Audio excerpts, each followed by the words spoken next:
இயேசு உங்களை நேசிக்கிறார். பிரியமானவர்களே, இந்த நாளில் ஆண்டவர் நம்மளோடு பேசும்படியாய் வேதத்திலிருந்து ஒரு வசனத்தை, 2 வசனத்தை கூட வாசித்து ஆண்டவர் நம்மளோடு பேசும்படியாய் அவர் கற்றுக் கொடுக்கிற காரியங்களை கர்த்தர் நம்மளோடு இடைபடுவாராக. அது 1 சாமுவேல் புஸ்தகம் 2வது அதிகாரம் 30வது வசனம் எப்படியாக சொல்லப்படுகிறது.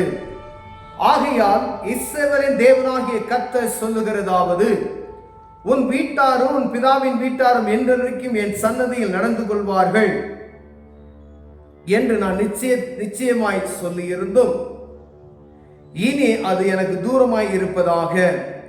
என்னை கனம் பண்ணுகிறவர்களை நான் கனம் பண்ணுவேன், என்னை அசட்டை பண்ணவர்கள் கனியினப்படுவார்கள் என்று கர்த்தர் சொல்லுகிறார். பிரியமானவர்களே, ஆண்டவர் இந்த ஓப்னி பினேகாசனுடைய வாழ்க்கையில, ஏலியினுடைய குமாராய் இவருடைய வாழ்க்கையில் ஆண்டவர் செய்த காரியங்கள் எல்லாவற்றையும் நாம் அறிந்திருக்கிறோம்.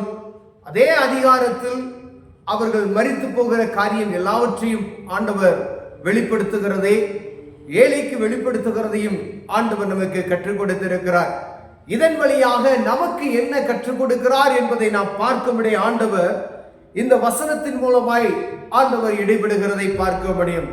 நாம் ரட்சிக்கப்பட்ட அனுபவம் நிறைந்தவர்களாய் இருக்கலாம், ஊழியம் செய்யலாம்.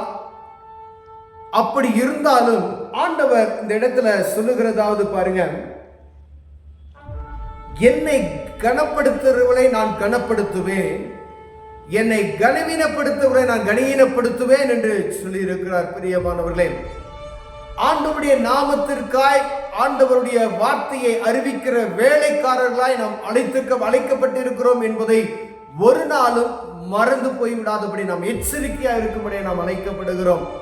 ஆண்டவருடைய கிருபையினாலே, இரக்கத்தினாலே புறஜாதிகளாய் இருந்த நம்மை ஆசாரியர்களாகவும் ராஜாக்களாகவும் ஆண்டவர் தெரிந்து கொண்டார் என்பதை நாம் ஒரு நாளும் அதை மறுக்க முடியாத. பிரியமானவர்களே, இஸ்ரவேல்ல லேவியர் மாத்திரமே அந்த ஆசாரியர் ஊழியத்தை செய்யத்தக்கதாக இருந்தவர்கள்.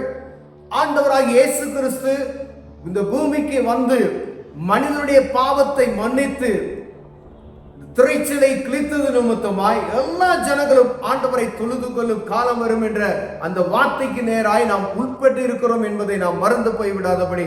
இல்லைன்னா நான் இப்படி உங்களோடு நின்று பேச முடியாது, இல்லை யார் சொல்லுகிறதையும் கேட்க முடியாத ஒரு சூழ்நிலைக்கு நேராக தள்ளப்படுவோம். ஒரு ஆசாரியன் இருந்தால் மாத்திரமே அந்த கர்த்தருடைய வார்த்தையை நாம் கேட்க முடியாத ஒரு சூழ்நிலைக்கு நேராய் தள்ளப்பட்டு இருப்போம். பிரியமானவர்களே, ஆண்டவர் சமாரியா ஸ்திரியிடம் சொல்லுகிறார், நீங்கள் ஆண்டவர் எங்கும் தொழுது கொள்ளும் காலம் வரும் என்று சொல்லி. அப்படி சொல்லிக் கொண்டு வருகிற அந்த காரியங்களை எல்லாம் பார்க்கும் பொழுதுதான் ஆண்டவர் நமக்கு உணர்த்துகிறார், எங்கும் பிதாவை தொழுது கொள்ளும் காலம் வந்திருக்கிறது என்று சொல்லி. அப்படி ஆண்டவருடைய வார்த்தை நமக்குள் வந்து புறஜாதிகளாய் இருந்த நானும் நீங்களும் இன்னைக்கு ஆண்டவருடைய ஆசாரியர்களாய் ராஜாக்களை அமர்த்தப்பட்டு இருக்கிறோம் என்பதை மறந்துவிடார். இந்த வேத புத்தகத்தை எடுத்து போதிப்பதற்கு ஆண்டவர் கிருபை கொடுத்திருக்கிறார். கர்த்தரை நாம் ஸ்தோத்தரிக்கிறோம். பிரியமானவர்களே, ஒவ்வொருவரும் அவர்கள் தலைமேல் விழுந்த கடமை என்று வேதம் சொல்லுகிறது. இந்த இயேசு கிறிஸ்துவின் சுவிசேஷத்தை அறிவிப்பது ஒவ்வொருடைய கடமை என்று சொல்லப்பட்டு இருக்கிறது. பிரியமானவர்களே, அது யாராக இருந்தாலும் சரி, இயேசுவை அறிந்து கொண்ட ஒவ்வொருவருக்கும் ஆண்டவர் சொல்லுகிறது, நீங்க என்னுடைய வார்த்தையை நீங்க அறிவிக்கணும். நீங்க ஒவ்வொருவரும் குடும்பத்தில் யாரா இருந்தாலும் சரி, ஒருவேளை தலைப்பிள்ளைகள் மாத்திரம்தான் பழைய ஏற்பாட்டின் தலைப்பிள்ளை கர்த்தருக்கு சொந்தமானது. இப்ப அப்படி கிடையாது, எல்லாருமே ஆண்டவருடைய வார்த்தை அறிவிக்கும்படியே நாம் அழைக்கப்பட்டு இருக்கிறோம். பிரியமானவர்களே, ஆண்டவர் உங்களோடு என்னோடு பேசிக்கொண்டு இருக்கிறார். உன் வீட்டில் ஒரு கிழவன் இராதபடிக்கு உன் புயத்தையும் உன் பிதாவின் வீட்டாருடைய புயத்தையும் நான் தரித்து போடும் நாட்கள் வரும்.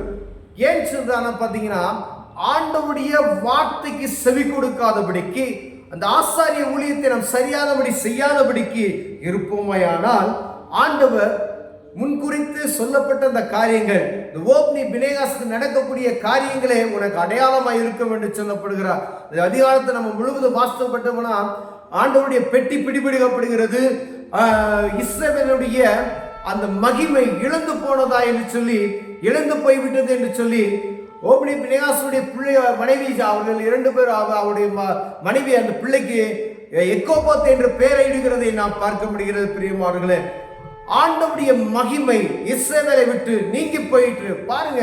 ஒரு ஆசாரியனுடைய காரியங்கள் சரியா இல்லாதபடிக்கு நடத்துதல் சரியா இல்லாதபடிக்கு ஒரு அசால்ட்டுத்தனமையா இருந்தால் அப்படிப்பட்டதான சூழ்நிலைக்கு நேராக தள்ளப்படுவோம். ஒருவேளை யாரெல்லாம் இதுல பாதிக்கப்படுவார்கள், தேசமே பாதிக்கப்படுகிறது, இஸ்ரவேலுடைய ஜனங்கள் விழுகிறதை நாம் பார்க்க முடிகிறது. யுத்தத்துல எல்லாரும் விழுந்து போகிறார்கள், கர்த்தருடைய பெட்டி பிடிபடுகிறது. பிரியமானவர்களே, இந்த ஆசாரியருடைய காரியங்கள் எவ்வளவு முக்கியமாய் இருக்கிறது என்பதை நாம் புரிந்து கொள்ளும்படியாக அழைக்கப்படுகிறோம். ராஜாக்களை ஆளுகை செய்வதற்கும் ராஜாக்களை தள்ளுவதற்கு ஆண்டவர் வைத்திருக்கிறார் என்பதை மறந்து போய்விடக் கூடாது. பிரியமானவர்களே, ஒரு தேசத்தை ஆளுவதற்கு ஆண்டவர் மனிதனை நியமிக்கிற ஆண்டால் ஆண்டவருடைய பிள்ளைகள் நிமித்தமாய் நியமிக்க முடியாது அழைக்கப்படுகிறோம். பிரியமானவர்களே, நம்ம சரியா ஜெபம் செய்தால் ஆட்சி யார் செய்யணும் ஆண்டவர் முடிவு செய்வார். நாம் சரியான முறையில் ஆசாரிய ஊழியத்தை நாம் சரியாய் செய்வோமானால் ஆண்டவருடைய வார்த்தை நமக்குள் இருக்குமையினால் ராஜாக்களும் நடுங்குவார்கள். பிரியமானவர்களே, அதிகாரத்தை நம்ம வாசித்துட்டு வந்தோம்னு சொல்லுங்களேன். நீங்க முழுமையாக அந்த அதிகாரத்தை பொறுமையா நம்ம வாசித்தோம் அப்படின்னு சொன்னோம்னா ஆசாரியருடைய ஊழியர்கள் எவ்வளவு மேன்மையான ஒரு ஊழியம் என்பதை நாம் புரிந்து கொள்ள முடியும். இவர்கள் செய்கிற தவறு நிமித்தமாய் தேசத்துல இவர்கள் செய்கிற காரியத்தின் நிமித்தம் எவ்வளவு பிரச்சனைகள் வருகிறதை நாம் புரிந்து கொள்ள முடியும். இவன் அநேக முறையில் இஸ்ரவேல் ஜனங்கள் அங்க இடத்துல பாவம் செய்தார்கள், அநேக காரியங்களை எல்லாம் நம்ம பார்க்கிறோம். ஆசாரியர்கள் பாருங்க, அவர்கள் செய்த தவறுகளின் நிமித்தமாக நடக்கப்படுகிற ஒரு அக்கிரமம், ஒரு பெரிய ஒரு அழிவை உண்டாக்கக்கூடிய ஒரு சூழ்நிலை நேர தள்ளப்படுகிறோம். ஆண்டவருடைய கோபாக்கினை எரிகிறதை நாம் பார்க்கப்படுகிறது. பிரியமானவர்களே, ஆண்டவர் உங்களோடு என்னோடு பேசுகிறார். நாம் ஒவ்வொருவரும் கிறிஸ்தவன் என்று சொல்லி இயேசு கிறிஸ்துவின் நாமத்தினால அவருடைய இரத்தத்தினால கழுவப்பட்ட மூழ்கி ஞானஸ்தானம் எடுத்த ஒவ்வொருவரும் சுவிசேஷத்தை அறிவிக்கும்படி ஆண்டவர் அழைத்திருக்கிறார். அவர்கள் ஆசாரியர்களும் ராஜாக்களும் தெரிந்து கொண்டிருக்கிறார் என்பதை நாம் மறந்து போய்விடக் கூடாது. அப்படி ஆசாரியர்கள் இருக்கிற நாம் கர்த்தருடைய பிள்ளைகளுக்கு கர்த்தருடைய ஊழியத்தை செய்வதில் எப்பொழுதும் எச்சரிக்கையாக இருக்கும்படி ஆண்டவர் உங்களோடும் என்னோடு பேசிக் கொண்டிருக்கிறார். ஒருவேளை கடினமான காரியங்கள், சில காரியங்களை விடதான் செய்யணும், சில காரியங்களை நான் போய் நிற்க முடியாது. ஆனா ஆண்டவர் விரும்புகிறது அதுதான்.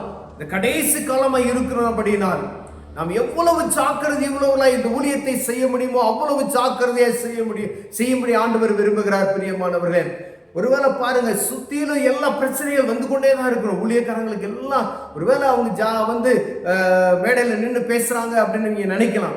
ஒவ்வொரு ஊழியக்காரர்களுக்கும் அவங்களுக்குள்ள ஒரு பிரச்சனைகள் இருக்கிறோம். தேவ சமூகத்தில் போராடி ஜெபித்து தான் அவங்க கடந்து வருகிறதை நாம் பார்க்க முடியும். ஒவ்வொரு ஊழியக்காரங்களோட தனிப்பட்ட முறையில் நம்ம பேசினோம்னா தான் அவங்களுக்குள்ள காணப்படுகிற பிரச்சனைகள் தெரியும். ஒருவேளை ஊழியம் செய்யாம நம்ம ஏதோ கிறிஸ்தவர்களாய் வீட்டில் உட்கார்ந்து ஆராதனையை கேட்டுக்கொண்டு இருப்போமே ஆனால் நாம் அதனுடைய பிரச்சனைகளை அறிந்து கொள்ள முடியாது. நீங்க அதுல என்ன செய்யணும், உங்க ஆசாரியரை பார்த்து உங்க ஆசாரியருக்கு ஏதாவது குறை இருக்கிறதா என்று நீங்க கேட்கணும். பாருங்க, ஒவ்வொருவரும் அவங்களுடைய பாரங்களை நீக்கும்படி ஏதாவது அவங்க கிட்ட போய் பேசுங்க, அவங்களோடு இடைபடுங்க, அவங்களோடு சில காரியங்களை பகிர்ந்து கொள்ளுங்க. அவங்களுக்கும் பாரங்கள் இருக்கும், நெருக்கங்கள் இருக்கும். பிரியமானவர்களே, அப்படி இருப்போமையினால் கர்த்தர் நம்மை ஆசீர்வதிக்க வல்லமுள்ளவராய் இருக்கிறார். ஒவ்வொருவரும் நாம் புரிந்து கொள்ள வேண்டிய எல்லாரும் ஆசாரியர்கள் என்பதை மறந்து போய்விடாதீர்கள். இந்த புதிய ஏற்பாட்டின் காலத்தில் ஆண்டவர் எல்லாருக்கும் அந்த தகுதியை கொடுத்திருக்கிறார். அதை பயன்படுத்துவதும் பயன்படுத்தாமல் போவதும் நம்ம கிட்ட தான் இருக்கு.